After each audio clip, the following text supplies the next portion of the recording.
Welcome to the Safety Break, the Whitewater Rescue Podcast. We're here to share stories of real river accidents and rescues and find expert advice on how to solve the problems you might encounter in the Whitewater River environment. I'm your host, Jack Diddy, an emergency medicine physician, whitewater paddler, and wilderness medicine educator. Together, I hope we can celebrate successful rescues and learn from our mistakes in a supportive environment. If you have a story to share of a non-fatal accident or rescue, send me an email at thesafetybreak@gmail.com or contact me on our Facebook page, The Safety Break. If you like what you hear, hit the subscribe button and follow us on social media. I hope you learned something valuable in the show.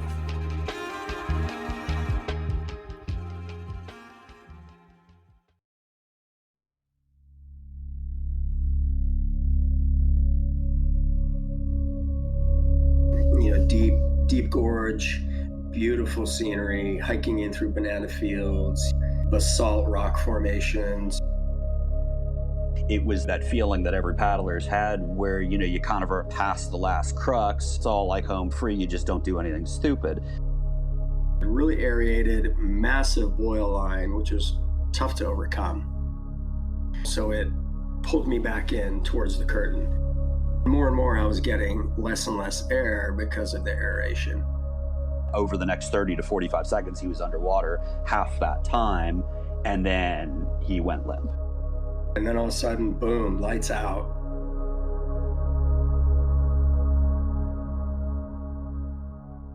In this episode, we return to the Rio Jalacingo in Mexico, where Yuri Vala's life hangs in the balance.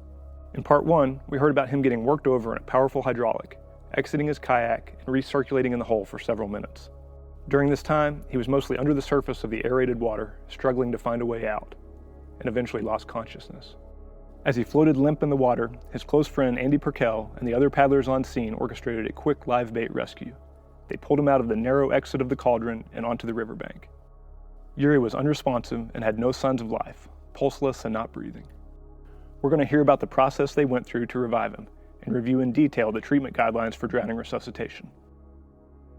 One thing to note before we get started, CPR guidelines change as medical science progresses, so be aware that the information presented here is current as of February 2023, and it is meant as a supplement to and not a replacement for formal CPR training. As a word of caution, this content may be disturbing for some listeners. Let's resume the story here. Yuri had been struggling in the water for about 4 minutes, then essentially underwater and unconscious for about 2 minutes. When he was pulled from the water, Andy described him as unresponsive, with grayish-blue color and no respiratory effort. I went down to water level and pulled him just into my lap by his life jacket, and I put breaths in right away. We stripped off his life jacket and helmet as I was putting breaths in, and the life jacket was coming off, and we had some people alternating some compressions, and I was doing the rescue breathing, guys doing the compressions. They looked like they were textbook.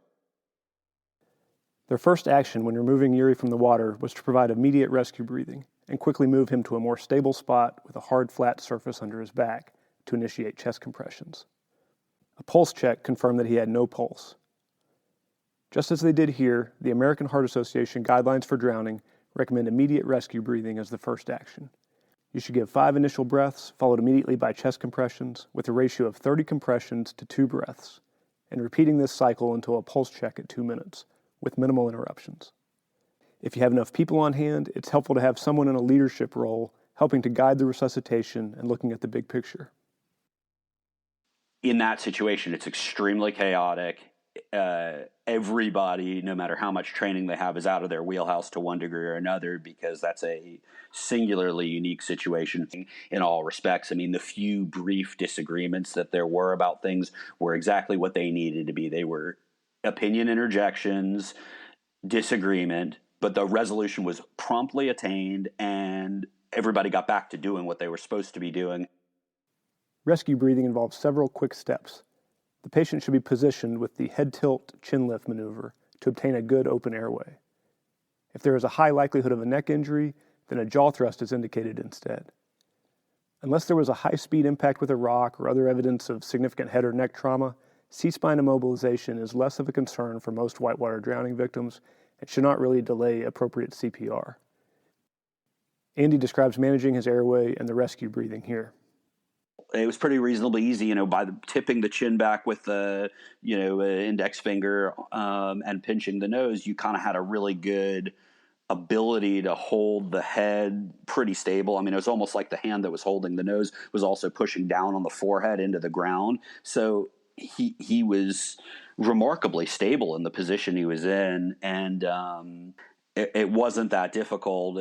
It's primarily about making sure the airway was open, having a good seal. I do remember at a time that I was trying to move too fast, and maybe I lost some air through one of the sides of my mouth, and I really, it's just a very simple: slow down. In this case, Andy recognized a problem that may be unique to whitewater paddler drowning victims. He noticed that he was having trouble delivering breaths, meeting some resistance due to the constriction from Yuri's dry top gasket. Keep this in mind if you're ever in a similar situation, as it seems like it made a significant difference in this case. If you're going to cut a dry top gasket with a knife, make sure to approach from the back of the neck and cut away from the body. I could tell that when we had him positioned that there was some back resistance, and I knew that there shouldn't be. And at first, when I first felt it, I thought that maybe I didn't have his neck positioned super well, and went to try to open the trachea by straightening his neck, and but that didn't solve it. And then I realized that, he's got like a rubber band around his throat. His body is not using his muscles to create rigidity in place that there probably is rigidity when you're conscious. So that's when I decided to cut that off. So I just went on the side of his neck, pulled a handful of gasket in my hand, and just sliced it back using sort of that hook type knife. One other thing to note, there is no role for any unusual maneuvers to try to clear water from the airway. Many victims will have either water, mucus, or frothy sputum, or even vomit visible in the airway. There is no need to do any Heimlich maneuver, back blows, or other techniques to deal with this, and may actually cause more harm. Just position the airway and give breaths. You pinch the nose and form a seal with your mouth to the victims and provide a breath for 1 to 2 seconds, enough to see visible chest rise. Chest compression should be paused briefly for the ventilations, and then immediately resumed.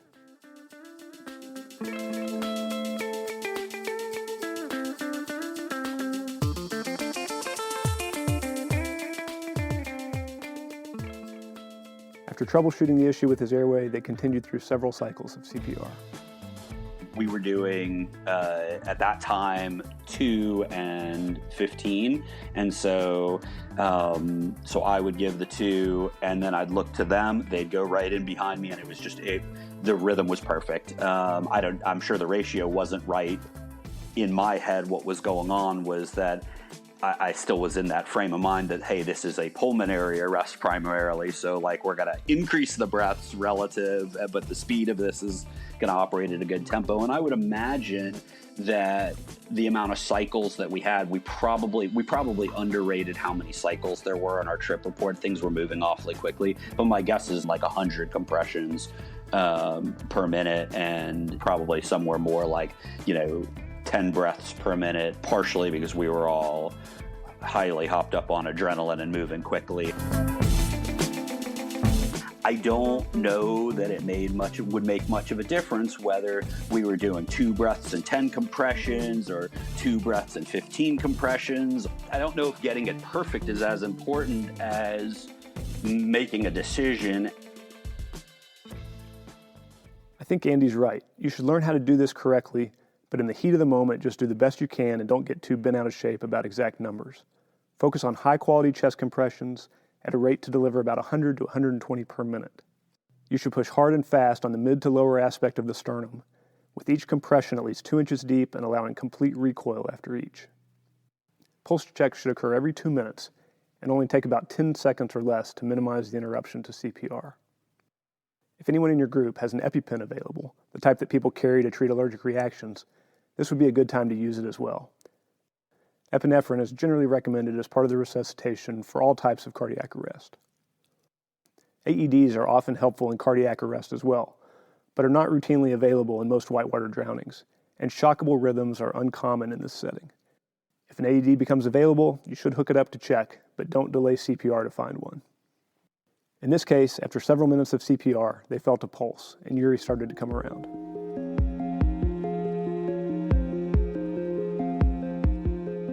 We continued through compressions and breathing. Then, as I was checking pulse, Yuri's pulse resumed, and so there was a brief disagreement about whether you should continue compressions after the heart was beating, but there wasn't any sign of actual breath.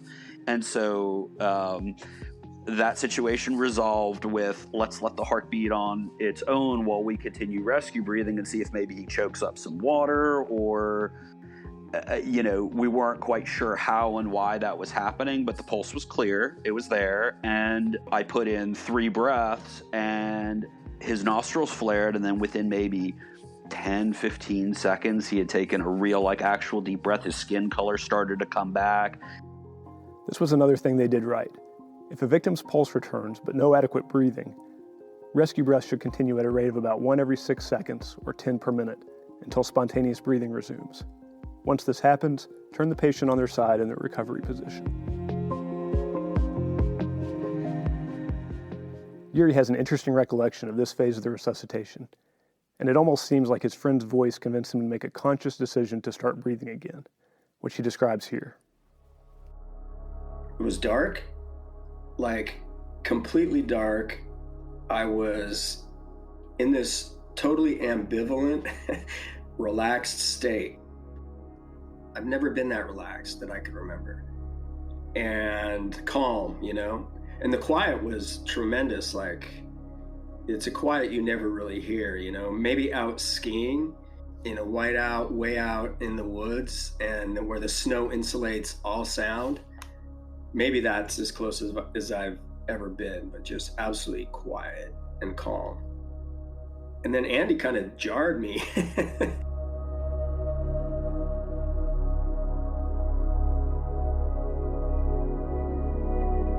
I'm hearing voices, and at first it's kind of like another language, And then I started realizing, hey, that's Andy, what's going on? What's he doing?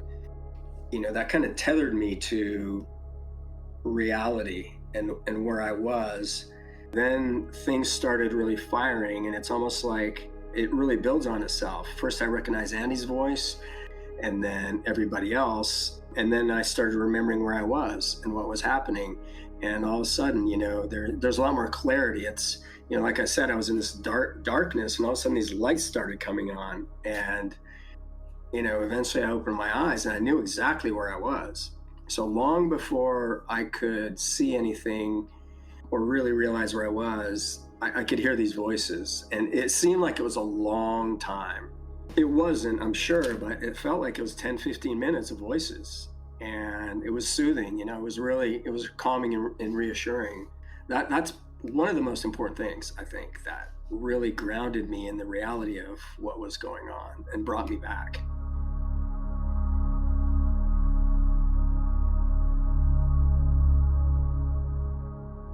It was amazing how fast he evolved from looking and seeming completely dead. I mean, I was talking to him and asking him questions, and he was responding with blinks, and within a minute of his first cognitive response with some blinks, I started asking him questions, and he had verbal answers.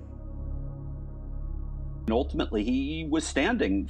I think we said it was 14 minutes later. There are several factors that allowed Yuri to make such a quick recovery. He was one of the lucky ones that didn't aspirate much, if any, water into his lungs. This phenomenon has been described in many drowning victims. Even when underwater and unconscious, it is possible for the lungs to remain somewhat protected by the lack of respiratory effort and by uncontrolled spasm or closure of the vocal cords. When this happens, victims will likely have less lung injury and a less complicated recovery. Significant aspiration can make the recovery a lot more difficult. It's beyond the scope of this discussion, but it's interesting to read about the mammalian diving reflex and wonder what role it may play in all of this as well. The The other thing in Yuri's favor was the quick action by his friends. There are two main predictors of survival for drowning victims: submersion time in the water and time to resuscitative efforts.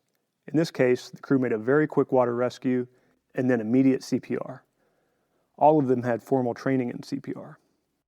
Remarkably, Andy's CPR training occurred about 15 years prior to this event, but he was still able to recall the necessary technical details and ultimately save his friend's life. I felt like, my hands and, were doing all of the things that my training and, my brain thought should happen. But I usually in a situation like that approximates that, I'm very focused. There's no periphery, time slows down, and my focus goes to 110%.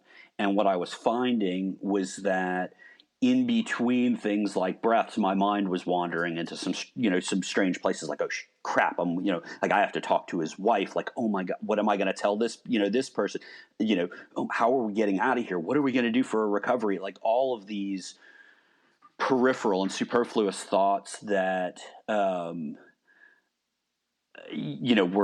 unproductive, and I couldn't get them out of my mind. And that's just very unusual for me personally. And so the reason I mention that is because I think that the training, even if somebody only does a CPR first aid course or something like that, just the fact that you've done it and you have some muscle memory for it, I don't know what made it so that my hands were all consistently doing the right things, but I can tell you that the training didn't hurt. I think this illustrates how important it is for every paddler to take at least one CPR or basic life support course. These courses are cheap, widely available, and only take a few hours of your time. A quick internet search on the Red Cross website will help you find a course in your area. The courses teach CPR for general cardiac arrest, a slightly different scenario, and due to time constraints with the course, they may not focus on the specific aspects of drowning. The technical hands-on skills, however, are the same. If you spend much time around water, you should learn the basic techniques taught in the BLS courses and then become familiar with the best practices for CPR for drowning. I provided links on our Facebook site to the AHA guidelines and the Wilderness Medical Society guidelines for drowning resuscitation.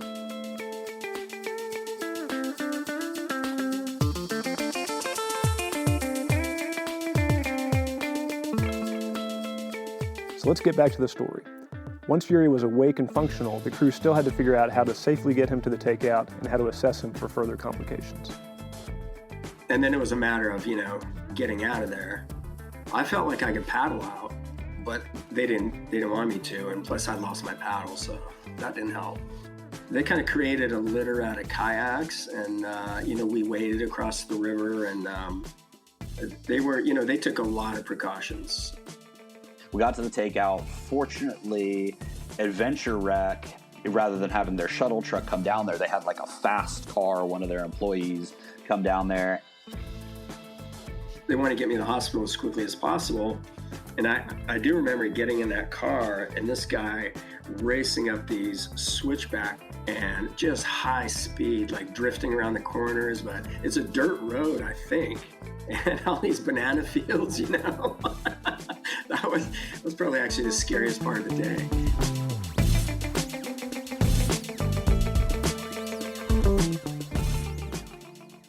Despite his ordeal, Yuri was actually feeling pretty well, with just a cough and some pain from the rib fractures associated with the chest compressions. This is a common and generally expected complication from CPR and does not typically cause much harm. It's a story for another day if you run into these guys, but they had an interesting encounter with the healthcare system of rural Mexico. They were eventually able to get a chest x-ray, which showed no evidence of lung injury. It's a good idea for drowning victims who are resuscitated to be evaluated in a medical facility, and ideally monitored for about 4 to 6 hours for complications. If no significant symptoms at that point, further decompensation is unlikely.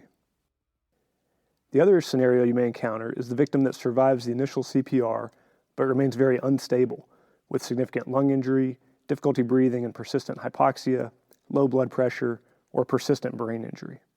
These are likely going to require a full-scale rescue response and significant external resources to help evacuate from the river environment, and often have a prolonged and complicated recovery. Yuri ultimately made a complete recovery. As Andy tells it, he was no more neurologically impaired than he was 3 hours earlier when we put on the river, which isn't to say that his brain works perfectly, but it worked the same as it did before. Yuri credited his survival to several factors: his fitness level at the time, his generally calm and optimistic demeanor, and most importantly, the stellar efforts of his friends. He also wanted to emphasize several key learning points from his experience. I think we got roughly six key points here, and both from the perspective of the victim and the rescuers.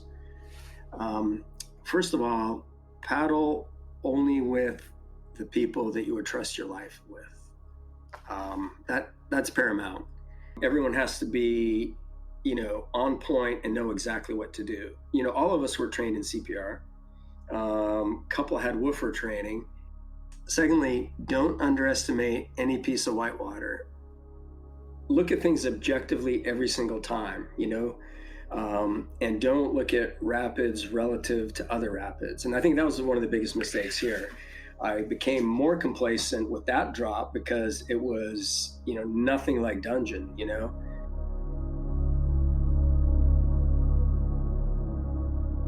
Maybe the most important thing if you're in this situation is never give up.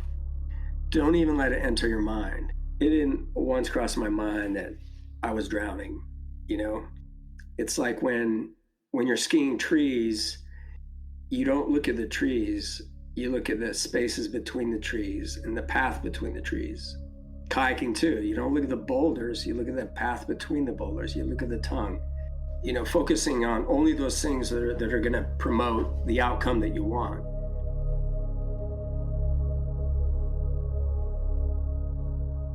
And, in the safety scenario, kind of quickly size it up, move as quickly as possible, have a team that's prepared. Every second counts in this situation.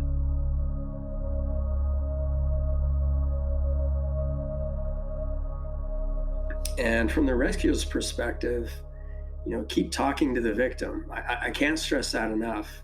I was out and unconscious, and I was in this bizarre place somewhere between, consciousness and unconsciousness and this world and somewhere else. And the thing that brought me back was voices, and then familiar voices that tethered me to the reality of where I was. Those are some great points, especially the last one. Keep communicating with the victim, even if it seems they are beyond hope. You have no idea what's going on in their head, and in this case, it seems like it convinced Yuri to return from whatever dream world he was in. Before we wrap this up, we need to take a reality check here. Yuri's outcome was unusual. Most people that get CPR don't survive. If you're involved in one of these scenarios, you need to be aware of the realistic expectations about the outcome. Victims that have been submerged for more than 10 minutes have a limited chance of neurologic recovery, but you've still got to give your best effort. If the victim was submerged for more than 30 minutes or greater than 25 minutes of unsuccessful CPR, CPR is often considered futile at that point. There are some exceptions to this with extremely cold water or profound hypothermia. After crossing this strange threshold and returning, Yuri was left with a lot to contemplate. When I came out of this, I literally look at every day I'm on the earth as an opportunity to enjoy it. I don't take anything for granted. Every sunset, I try to make sure I'm there to see it. I love sunsets. And I try to relish when I'm up in the mountains, just hearing the birds and just experiencing everything to its fullest. We all come to things with our own life experience and our beliefs.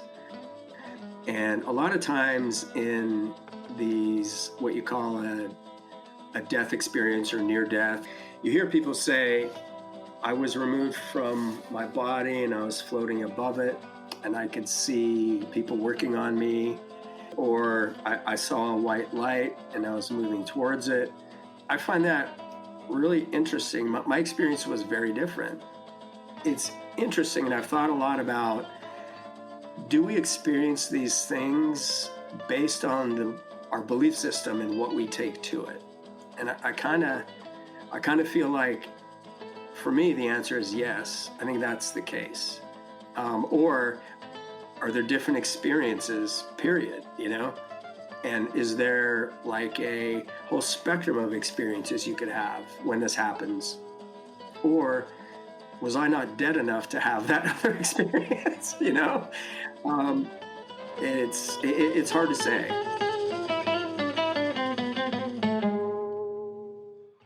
We'll all know one day. Hopefully not too soon.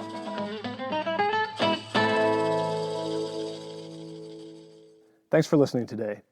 I want to thank my good friend Zach Frazier for the tip about this story, and I want to thank my guests Yuri Vala and Andy Perkel for sharing it with us.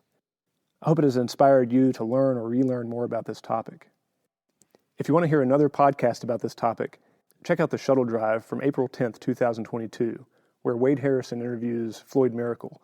He's a paramedic and a paramedic trainer and had some interesting insights into performing CPR on drowning victims. Now go out there and sign up this week for a CPR course. Let's make it seem just as essential as learning to roll or learning the perfect forward stroke. It should be a part of every paddler's training. If you feel this podcast is worthwhile, please take a moment to like or follow on our Facebook site, The Safety Break. This will help me know who is listening out there, and you can see all of our updates and links to important information presented with each episode. Then share this Facebook site or the podcast link with any of your paddling friends. As part of this story, we heard about a live bait rescue, but skipped over a lot of the details about it. In our next episode, we will be doing a full exploration of that topic. I hope you'll join us.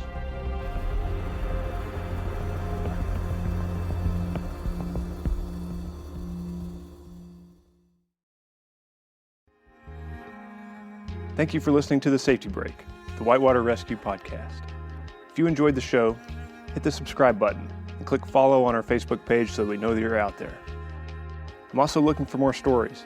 If you know of an interesting non-fatal river accident or rescue, send me a few details by email, safetybreak@gmail.com. It doesn't have to be dramatic or life-threatening, just something that we all might be able to learn from. I'll see if we can turn it into an episode. Stay safe out there, and I hope to see you on the river.